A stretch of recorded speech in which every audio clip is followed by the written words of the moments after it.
Good morning. Welcome to Defenders. Happy Palm Sunday. I have to confess, I could get pretty used to teaching Defenders this way from the safety of my home office. This is pretty comfortable.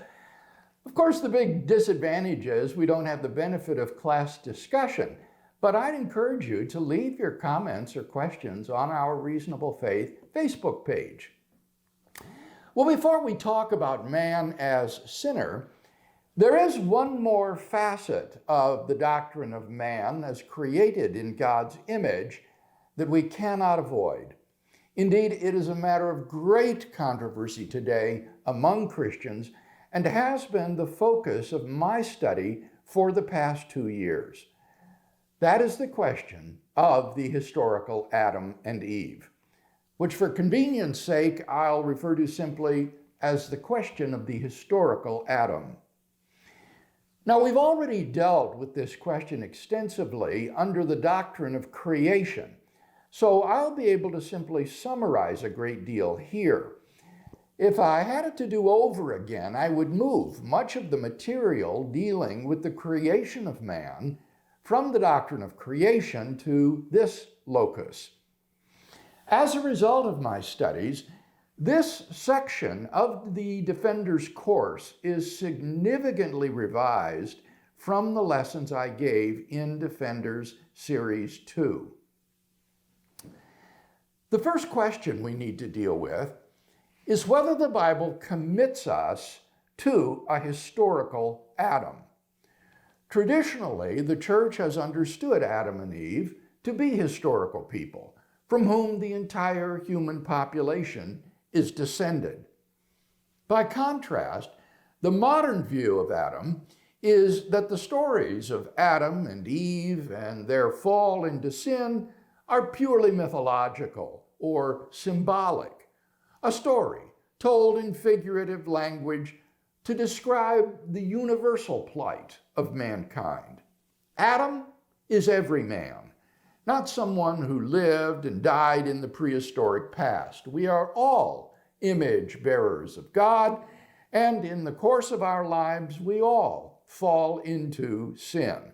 Adam's sin is a symbol of man's fallenness and corruption before God. Today, we want to come to some evaluation of these competing views. Now, on the one hand, there is a good deal of truth in the modern view. Adam and Eve, as their very names indicate, do have a symbolic significance in the story. Adam is just the Hebrew word for man. So Genesis 1 is speaking in universal terms. In the beginning, God created man, Adam. This, I think, shows that Adam is a sort of symbol of mankind. Similarly, Eve is referred to as the mother of all living persons. So again, she has a wider significance than just a historical woman.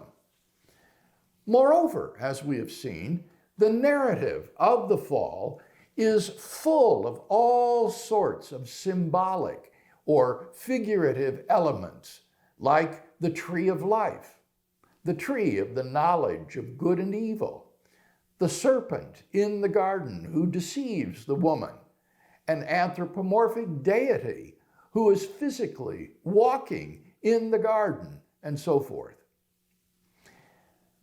Nevertheless, in spite of the figurative language and the obvious symbolic function of the narrative, we also have good biblical grounds for thinking that Adam was an actual historical person.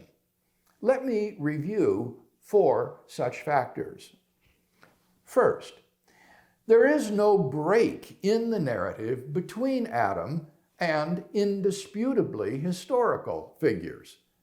The primeval history of Genesis 1 to 11 goes right on from Adam through Abraham and his descendants, who are indisputably intended to be historical persons. There's no suggestion that the first part of the story is purely symbolic, and then the later parts are historical.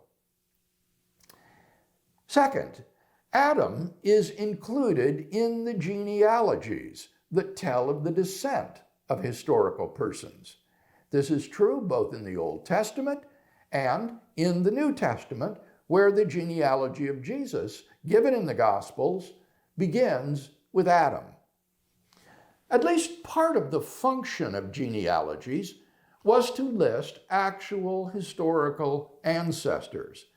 Adam is included in the genealogies with the other historical figures, just like a historical person. Thirdly, Paul treats Adam as a historical figure in a number of places in the New Testament.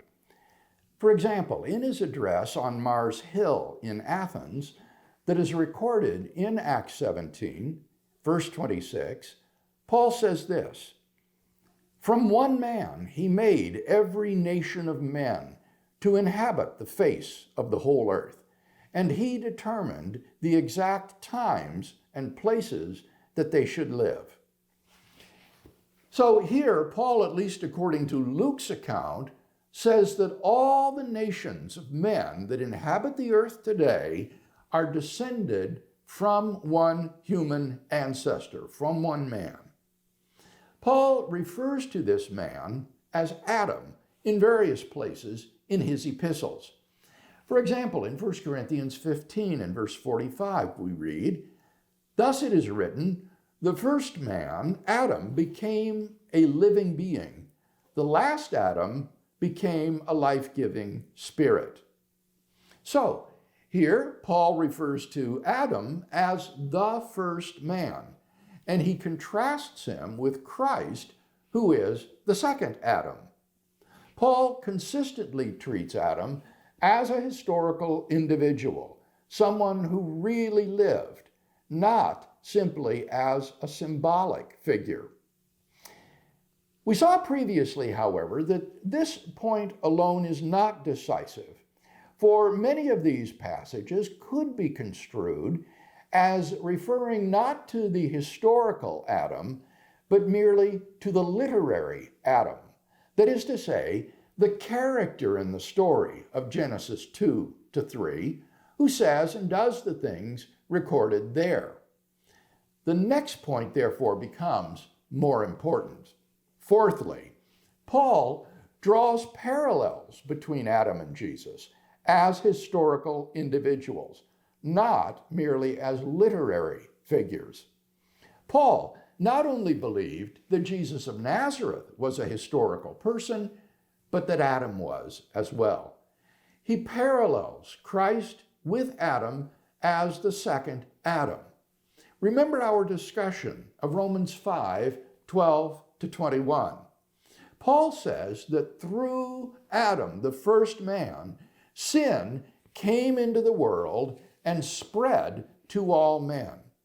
Similarly, through Christ, life and forgiveness and redemption are made available to all men. Adam's sin had consequences outside the story, which were then rectified by Jesus. So there is a parallel between Adam and Jesus as historical persons. It seems to me, therefore, that despite their symbolic function in the Genesis narrative, Adam and Eve are regarded by the biblical writers as genuine historical persons.